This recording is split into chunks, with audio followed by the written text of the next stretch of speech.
بسم الله الرحمن الرحيم. النهاردة الاثنين 30 أكتوبر 2023. نقول دايما يا اخوانا النبات المنزلي ما هو إلا تغذية سليمة ومنتظمة وصحيحة، رش فطري ورش حشري. تسميد منتظم سليم اللي هي التغذية، رش فطري ورش حشري. النبات اللي قدامنا دي شجرة خوخ من الأشجار المتساقطة اللي احنا بنقول من أول شهر 11، النهاردة 30 أكتوبر يعني خلاص أول 11 كمان يوم إن شاء الله أو يومين. جميل. النباتات المتساقطة هنقفل عنها المية وهنقفل عنها التسميد. النبات السليم هيكون عندك بالوضع ده، النبات السليم اللي انت اهتميت بيه خلال فترة الخريف وخلال فترة الصيف من التغذية الصحيحة هيكون عندك بالشكل ده. طيب احنا الشجرة دي الفرع ده اللي خدنا منه الخوخ السنة اللي فاتت، خلاص عملنا له عملية تقليم الإسمار اهو، ادي مكان القطع اهو، ده ادانا النمو الحديث، ادانا النمو دي دبرة صغيرة، دي فرع صغير، وادانا النمو الكبير ده اهو. خلاص اهو شايفينه. نتيجة التغذية السليمة خدنا الطراح الجديد ده. الطراح الجديد ده ان شاء الله هو اللي هيظهر عندي في فترة شهر 1 وشهر 2 لما الخوخ يظهر، اللي هو ده اهو. جميل. بعد عملية التقليب بنقول دايما النبات الصحي هو النبات اللي معلهوش اي مشاكل اطلاقا. ادي الورق مفهوش اي اصابات فطرية او حشرية خلاص اطلاقا اهو، زي ما انت شايف الورق صحي مفيش اي نقص عناصر فيه. الشجرة زي ما انت شايف الطرحات بتاعتها اهي، خلاص كل دي الطرحات اللي هتبقى حاملة للثمار ان شاء الله الموسم اللي جاي. ازاي وصلنا النبات بالشكل ده؟ وصلنا النبات بالشكل ده بالقوة دي كأنه نبات في مزرعة بالظبط، نتيجة التغذية السليمة. التغذية السليمة، الرش الحشري الجهازي المستديم، والرش الفطري الجهازي المستديم عشان ما يبقاش عندي اي مشاكل اطلاقا. لو حافظت على النبات عندك هيبقى بالشكل الجميل اللي احنا شايفينه ده اهو. ده نبات داخل منزل مش نبات في مزرعة، ولكن بياخد كل شهر رش حشري جهازي، ولما يكون في ثمار بيبقى كل 15 يوم، ورش فطري جهازي ميتالاكسيل ازوكسيستروبين دوفاينوكونازول اكروبات نحاس كبريت ميكروني.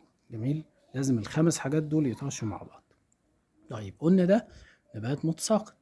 طيب الشجرة الجميلة اللي جنبها دي شجرة تفاح، خلاص ما فيهاش اي اصابات خالص الحمد لله اهي زي ما انتم شايفين.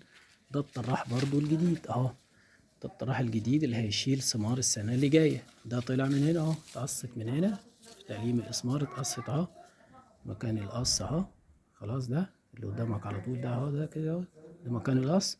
طلعت الفرع ده، طلعت الفرع ده، وطلعت الفروع الجديدة. الفروع الجديدة هي الفروع الحاملة للثمار، يعني ده مكان القص اهو.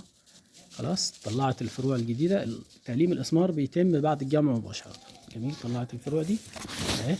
الفروع دي هي اللي بيبقى فيها خصوبة من أول 3 شهور لغاية 5 شهور، هي اللي هتبقى عاملة للثمار الفترة اللي جاية. شجرة جميلة ما فيهاش إصابات أكروس نهائي خالص، ما فيهاش إصابات حشرية، متغذية كويس. الشجرة المتغذية كويس اللي بتتغذى كمان بعد الإسمار، وده اللي بيسقط فيها كتير، ان الشجر بعد ما يحصل الاسمار وياخد الثمار وياكلها والهنا والشفا ما يهتمش بالتغذية. لا، اهتمامك بالتغذية في الفترة دي اللي هي فترة اخر الصيف والخريف هي اللي بتديك نبات قوي خلال فترة التزهير. من زرع حصد، ولا احنا بنقول العكس؟ يعني احنا بنقول حصد الاول ولا زرع الاول؟ زرع الاول. زرع الاول يبقى انت اللي بتغذي الاول، بتهتم بالتغذية.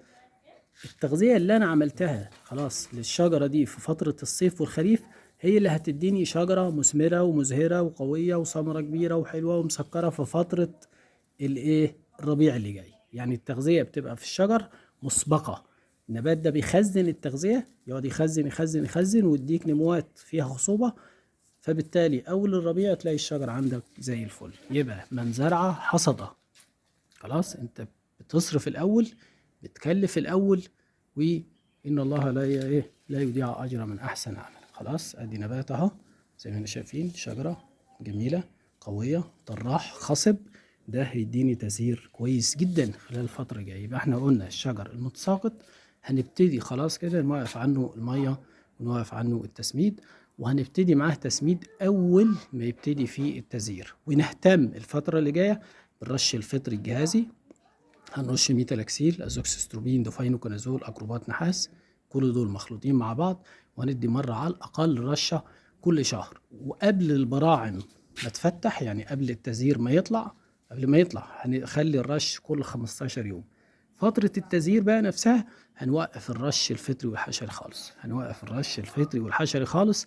أي تزهير عندي سواء لنباتات متساقطة أو مستديمة هنوقف فيه التزهير، ما نحطش، ما نجيش ناحية النبات خالص برش فطري أو رش حشري خلال فترة التزهير.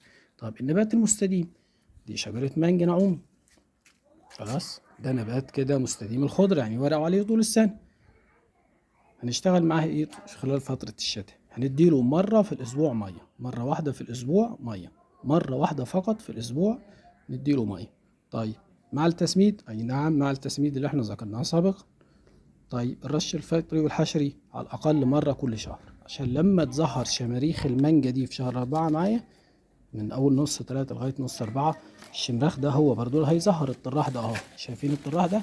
ده اللي اتكون خلال فترة الخريف والصيف، هو ده اللي هيطلع لي الشماريخ. يعني ده هيطلع لي شمراخ، يعني ده ممكن يشيل حباية مانجا، وده يشيل حباية مانجا، وده يشيل حباية مانجا، وده يشيل حباية مانجا، وده يشيل برضو نفس القصة. الشجر النعومي المطعوم بيبقى صغير صغنطوط، يعني الشجرة الجميلة اللي انتوا شايفينها دي ممكن خلال فترة الربيع، خلال فترة التزهير تشيلها مثلا 5 6 حبايات مانجا، 5 6 حبايات مانجا. طيب الاهتمام بيها يكون ازاي؟ خلال فترة الشتاء من أول 11 لغاية شهر 2، نص 2، أول ما الجو يبتدي يدخل في الدفء، هنديها مرة في الأسبوع، مرة في الأسبوع مية. طيب ومرة في الشهر رش حشري جهازي مع مانع انسلاخ، ومرة في الشهر دوفاينوكونازول، زوكسستروبين، ميتالاكسيل، أكروبات نحاس، ديموسورف. خلاص. طب ليه الحاجات دي احنا بنخلطها مع بعض؟ نخلطها مع بعض عشان نحمي النبات الجميل ده من أي مشاكل، مرض زي الانسراكنوز بيجي المانجا، خلاص، مرض زي البياض الدقيقي بيجي المانجا، مرض زي اللفحات بتيجي للأزهار في فترة التزهير، وهكذا.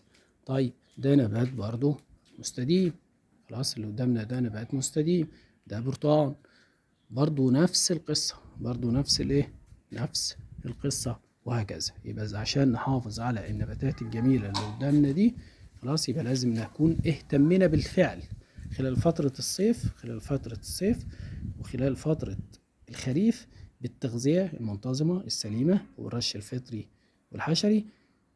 وخلال فترة الشتاء برضو بالنسبة للنباتات المستديمة هنستمر في التسميد، بالنسبة للنباتات المتساقطة هنوقف التسميد، ولكن هنستمر في الرش الفطري والحشري عشان ما يبقاش عندنا إصابات فطرية أو حشرية، والنبات الجميل ده يدخل على فترة التزهير وما يبقاش فيه أي مشاكل خالص في التزهير، ولا يبقى فيه إصابات حشرية تصيب الأزهار، ولا يبقى فيه إصابات فطرية تصيب التزهير. وتحياتي لكم جميعا.